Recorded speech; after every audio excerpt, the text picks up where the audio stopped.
మత్తు పదార్థాలపైన ప్రజలకు అవగాహన చిన్న స్కిప్ చేస్తాం. పొగాకు మత్తు పదార్థాలపైన ప్రజలకు అవగాహన చిన్న వీధి నాటకం. School ZPHS Mandarada. తెల్లవారిసారి సిగరెట్ తాగుతున్నారు. ఏమో ఇది నీకు తాగకపోతే నాకు ఈ రోజు గడవదు. మీరు తాగలేమో కానీ మాకు ఇళ్ళల్లా కంపు ఊళ్ళల్లా కంపు.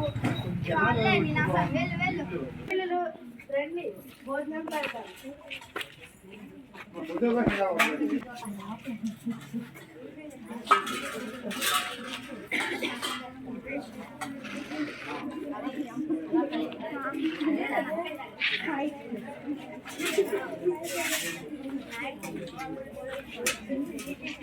వెళ్ళి చక్కగా చదువుకోండి, ఎవరితోని గొడవ పడొద్దు. అందరూ మధ్యాహ్న భోజనం తినేసిరండి. సరే అమ్మా. ఏంటండి ఏమైందండి?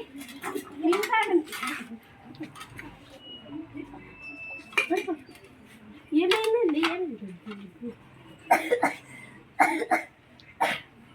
ఏమైందండి? ఏమో నిద్ర వస్తుందండి.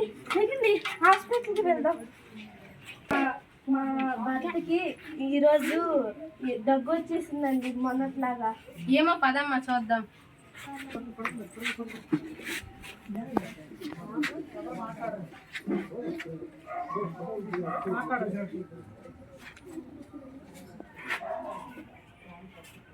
పొగాకు తీసుకోవడం వల్ల తనకు టబాకో వ్యాధి వచ్చిందమ్మా. లంగ్ క్యాన్సర్, నోట్ క్యాన్సర్ కూడా వచ్చే ప్రభావం ఉంది. మీ ఆయన రోజు అవి మానేస్తే మంచిది. నేను కొన్ని టాబ్లెట్స్ ఇస్తాను, అవి డైలీ వాడండి. అది సాయంత్రం వేయమనండి, రాత్రి తినేసిన తర్వాత ఇది వేయమనండి. సరే, నేను వీక్లీ వచ్చి చెక్ చేస్తాను. సరే అన్నారు. ఎంతమ్మా? 5,000. చూడండి, నీకు ఈ మాయిదా జబ్బు రావడం వల్ల ఈ పిల్లలకి ఈ ఫీజు కట్టలేము, మన ఇల్లు గడవదు. ఇప్పుడు ఈ డాక్టర్కి డబ్బులు ఎలాగండి ఇదంతా?